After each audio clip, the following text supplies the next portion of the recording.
আসসালামু আলাইকুম। হেদায়েত-এসে আপনাদের সাথে।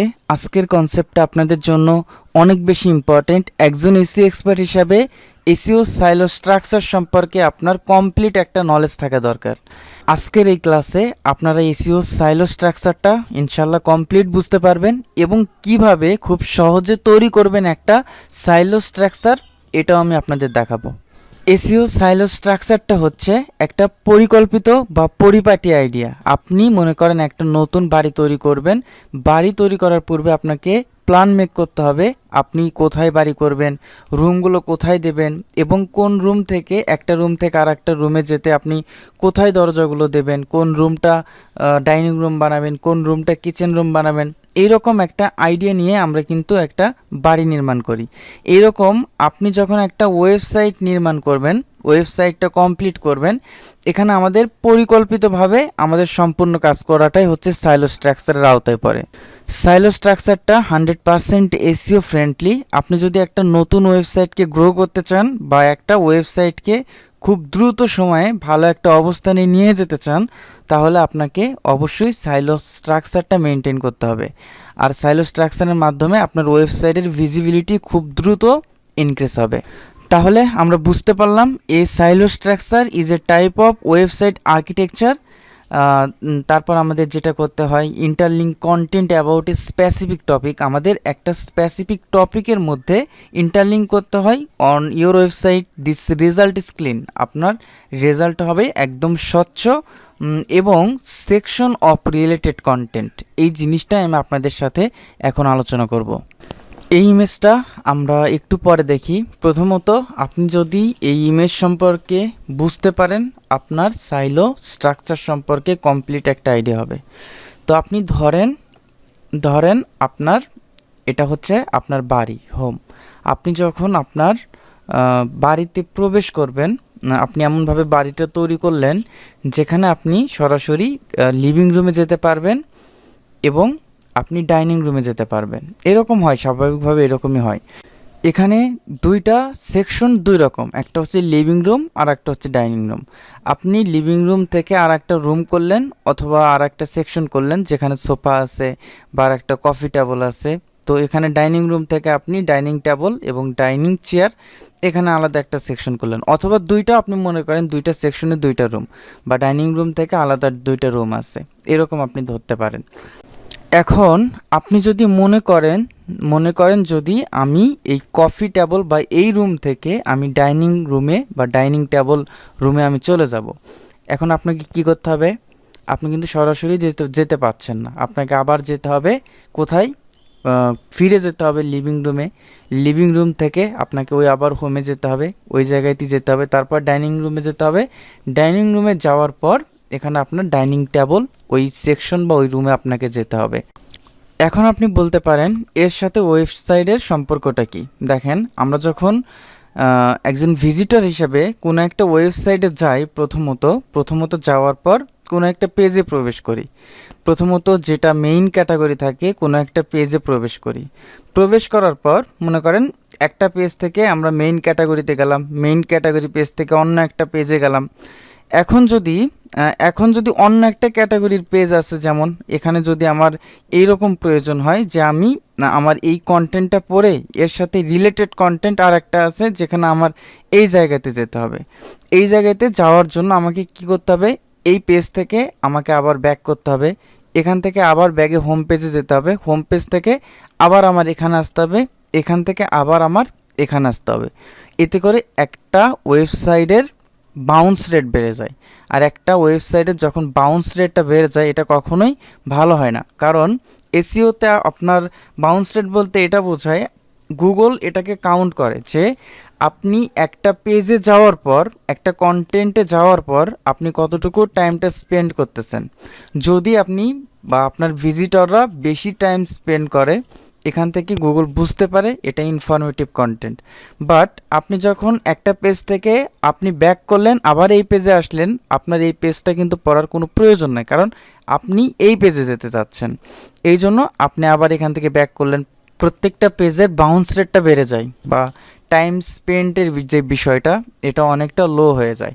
এতে করে একটা ওয়েবসাইটের র্যাঙ্কিংটা কমে আসে। এই জন্য আমাদের এসইও সাইলো স্ট্র্যাটেজির মাধ্যমে যেটা করা হয়, দেখেন আমি যদি অন্য একটা পেজে যাই, এখানে আমাকে কিছু রিলিভেন্সি বজায় রাখতে হয়। যেমন আমি এখানে হোম পেজ থেকে আমার মেইন ক্যাটাগরি এখানে সাইলো পেজ, এখান থেকে আমি আমার একটা মেইন ক্যাটাগরি পেজে যাব। মেইন ক্যাটাগরি পেজ থেকে এখান থেকে সাইলো থেকে সাব ক্যাটাগরি থাকবে বা সাব সাইলো, এখানে সাব ক্যাটাগরি পেজ এবং এখান থেকে আরেকটা সাব ক্যাটাগরি পেজ থাকতে পারে। মানে প্রত্যেকটা জায়গায় এক একটা দরজা থাকবে যেখান থেকে আপনাকে বের হয়ে আবার অন্য জায়গায় না যেতে হয়। ইন্টারনাল লিঙ্ক করা থাকবে বা সেকশন আকারে ইন্টারনাল লিঙ্ক করা থাকবে, যে আমি যখন এই পেজে যাব এখানে এই পেজ থেকে দুইটা ইন্টারনাল লিঙ্ক থাকবে বা দুইটা পেজের লিঙ্ক থাকবে, সেকশন আকারে থাকতে পারে। আবার আমি যদি এখান থেকে যাই, এর রিলিভেন্সি কন্টেন্ট বা এর সাথে রিলেটেড কন্টেন্ট যদি আমার পড়ার প্রয়োজন হয় বা দেখার প্রয়োজন হয়, তখন ওই জায়গা থেকে দুইটা সেকশন থাকবে। এরকমভাবে সাব ক্যাটাগরি বা সাব সিলো একের পর এক থাকতে পারে।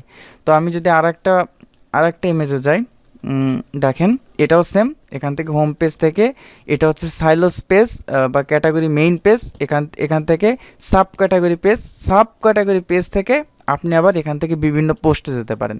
আবার এই পোস্ট থেকেও আপনার সাব পোস্ট হতে পারে। আমি যদি একটা সাইলো স্ট্র্যাটেজি আপনাদের সাইলো স্ট্রাকচার দেখাই, যেমন এটা হচ্ছে silo structure for business automation tools. আমার মেইন যে সেকশনটা থাকবে হোম পেজের সাথে, সেটা থাকবে হচ্ছে বিজনেস অটোমেশন টুলস। এখন এই জায়গা থেকে আপনি সাইলো স্ট্রাকচারটা কিভাবে তৈরি করবেন? প্রথমত আপনি এখান থেকে 3টা পেজ বা 4টা পেজ বা 2টাও করতে পারেন। এখান থেকে ইন্টারনাল লিঙ্ক থাকবে যে ইন্ট্রোডাকশন অফ বিজনেস অটোমেশন। এটা আপনাকে অবশ্যই কিওয়ার্ড রিসার্চ করে ভালো কিছু কিওয়ার্ড মেনটেন করে করতে হবে, বাট আমি আপনাদেরকে জাস্ট স্ট্রাকচারটা দেখাইতেছি। দেখেন এখান থেকে আপনি মেইন যে হোম পেজ থাকবে, এখানে বিজনেস অটোমেশন টুলস, এই হোম পেজ থেকে এখান থেকে 3টা পেজ থাকবে। এই 3টা পেজের পর এখানে অটোমেশন ক্যাটাগরির মধ্যে এখানে আবার থাকবে 4টা ওয়ার্কফ্লো অটোমেশন। তারপর ওয়ার্কফ্লো অটোমেশনের মধ্যে আবার এখানে আবার 4টা পেজ আপনি বা 4টা ইন্টারনাল লিঙ্ক করতে পারেন, যে ওভারভিউ অফ ওয়ার্কফ্লো অটোমেশন এবং top workflow automation tools, case studies on workflow efficiency.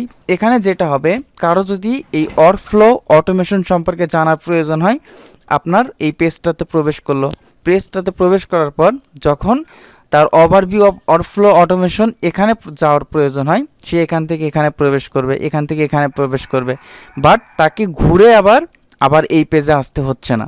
আবার দেখেন আপনি যদি অন্য দেখেন, এখান থেকে আপনার 5টা থাকবে। 5টা থাকার পর এখানে ইন্ডাস্ট্রি স্পেসিফিক অটোমেশন, এখান থেকে আপনার ই কমার্স অটোমেশনগুলো থাকবে। ই কমার্স অটোমেশনের মধ্যে আবার 3টা এখানে সাইলোস থাকবে, যেটা হচ্ছে order processing automation, inventory management tools, customer support automation. এটা আবার এই মেইন পেজের সাথে এই 3টা সেকশন যা আছে, যেমন e commerce automation, finance and accounting automation এবং হিউম্যান রিসোর্স অটোমেশন, এবং প্রত্যেকটা সাইলোর সাথে আরও 3টা করে ক্যাটাগরি পোস্ট থাকবে, বা 4টা বা এর বেশিও থাকতে পারে, এর কমও থাকতে পারে। এরকমভাবে প্রত্যেকটা সাইলো স্ট্র্যাটেজির মাধ্যমে আমরা একটা ওয়েবসাইটের ভিজিবিলিটি খুব দ্রুত ইনক্রিজ করতে পারি। তো এটা তৈরি আপনারা কিভাবে করবেন? মেইনলি আমরা চাইলে আমরা হাতে তৈরি করতে পারি, যারা হচ্ছে কন্টেন্ট রাইটার তারা তৈরি করতে পারে, অথবা সবথেকে উত্তম বুদ্ধি, এখন আমরা খুব দ্রুত সময়ে আমরা ChatGPT ব্যবহার করে সাইলো স্ট্র্যাটেজি ব্যবহার করতে পারি। তবে আপনারা নর্মালি শুধুমাত্র ChatGPT না, এখানে আমাদেরকে একটা এক্সটেনশন অ্যাড করতে হবে। ChatGPT থেকে আপনি এরকম একটা স্ট্রাকচার তৈরি করে আপনি পরবর্তীতে কিওয়ার্ডগুলো পরিবর্তন করতে পারবেন, বা কিওয়ার্ড রিসার্চ করে যে কিওয়ার্ডটা বেশি বেনিফিটেড সেই কিওয়ার্ডটা আপনি ব্যবহার করতে পারেন। তো দেখেন এখানে আপনাকে যেটা করতে হবে, প্রথমত আপনি সার্চ করবেন AIPRM, এটা লিখে এক্সটেনশন লিখবেন। এক্সটেনশনটা আপনি প্রথমত আপনার গুগল ক্রোমের সাথে অ্যাড করে নেবেন। AIPRM এই এক্সটেনশনটা আপনি অ্যাড ক্রোমে যাবেন, তারপর অ্যাড এক্সটেনশন, এখান থেকে আপনি এটাকে অ্যাড করে নেবেন। নেওয়ার পর এখন আমি ChatGPTটা যেভাবে ব্যবহার করব, এখান থেকে আমি যদি নিউ চ্যাটে যাই, একটু ওয়েট, এখান থেকে আমি কন্টিনিউতে চলে গেলাম। কন্টিনিউতে যাওয়ার পর এটাও কন্টিনিউতে চলে যাব।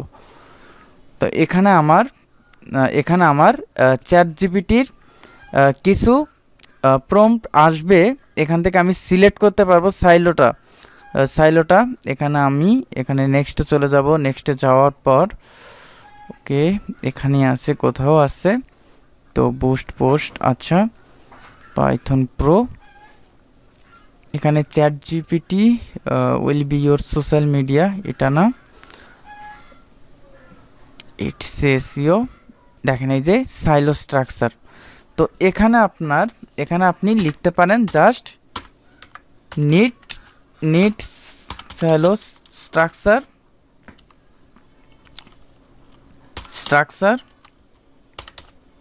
মনে করেন আপনি আপনার হচ্ছে একটা ব্লগিং করেন যেখানে আপনি বেবি কেয়ার নিয়ে, তো এটা শুধুমাত্র ব্লগ ওয়েবসাইটের জন্য না, এটা সার্ভিস পেজের জন্য বা সার্ভিস ওয়েবসাইটের জন্য অনেক ভালো কাজ করে। কারণ এগুলোর মাধ্যমে আপনি এই স্ট্র্যাটেজিগুলো মেনটেন করে ব্লগ পোস্ট করার মাধ্যমে আপনি এখান থেকে সরাসরি সার্ভিস পেজে লিঙ্ক করতে পারেন, হাইপার লিঙ্ক। তো এই জিনিসগুলো আপনার সাইলো স্ট্রাকচারের মাধ্যমে খুব ভালোভাবে আপনি সম্পন্ন করতে পারেন। তো এখানে আমি লিখলাম নিট সাইলো স্ট্রাকচার, আমি এখানে বেবি কেয়ারটা দিয়ে দিলাম।